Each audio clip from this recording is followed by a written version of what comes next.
So hi there. So I'm just doing another video of the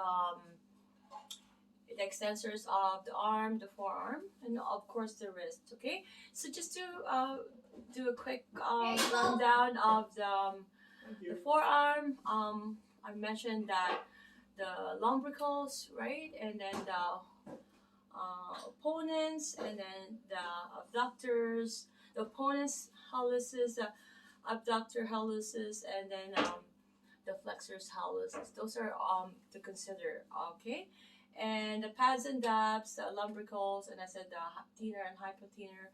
We're gonna consider that. So going to the extensors now.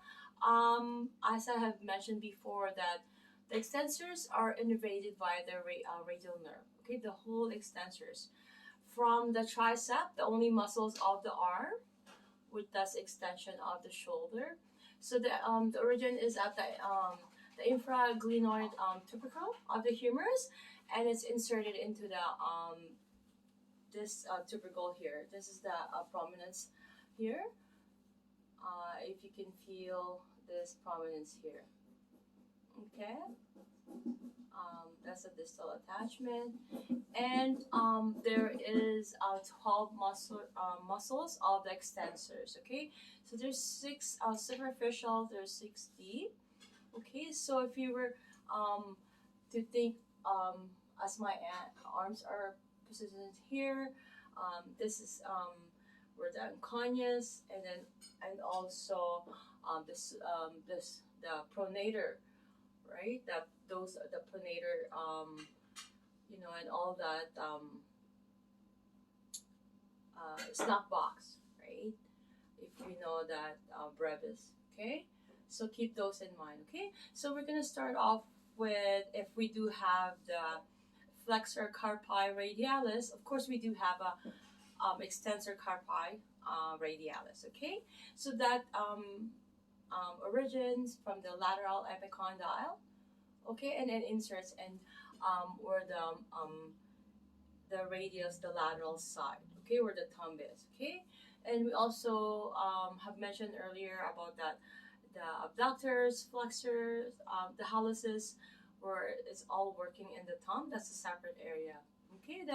The opponents and where the thenar and the hypothenar eminence, where we can do the opponents. Okay, that's when you see where my fingers is going.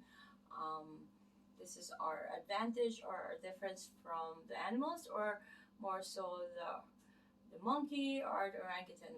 They are not able to do this. Able to touch each digits with their thumb. Okay, so like my hand right now, my thumb is touching the second digits, and now it's touching the third digits, and now it's touching the fourth and the fifth digit.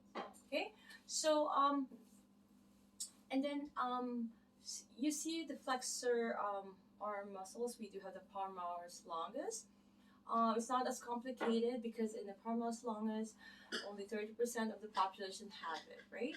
So this only muscle doesn't go through the cubital tunnel, and on the back, on the extensor side, it's as plain as extensor digitorum. It's just for the four, and that's what it does. Okay, and then the flexor forearm, and then the wrist. We know that there's the flexor carpi, like profundus and superficialis. So we're gonna have to consider these two actions for the superficialis, because it's not able to flex the distal phalanges, the dip, only the proximal. But if it's the profundus, it's able to touch up to this part here. Okay? And so now after the extensor digitorum, of course, if there is flexor carpi ulnaris, that does the flexion of the wrist, and also ulnar derivation, there's also that extensor carpi ulnaris. Okay? That also assists in ulnar derivation, and it extends the wrist. Okay, and we have that digiti minimi, and we also have the indices. Not to forget those two. I have mentioned also the extensor carpi radialis, which has an antagonist on the other side, and then the carpi all matters. Okay, so those muscles, and let's not forget that the conus and the snuff box, and also our pronator, right? So keep in mind, so if it's pronating, our hand being pronated is palm down, and if it's supinated, is this muscle here, right? Okay, so again, we have mentioned everything so far, and hopefully that I could be able to be of help. And also, I'm also helping myself to recalling everything, and it helps me to study or recall what I already know, and keep me keep that information to be a permanent information in my brain. Okay, so thank you so much, and have a good night, and God bless to all.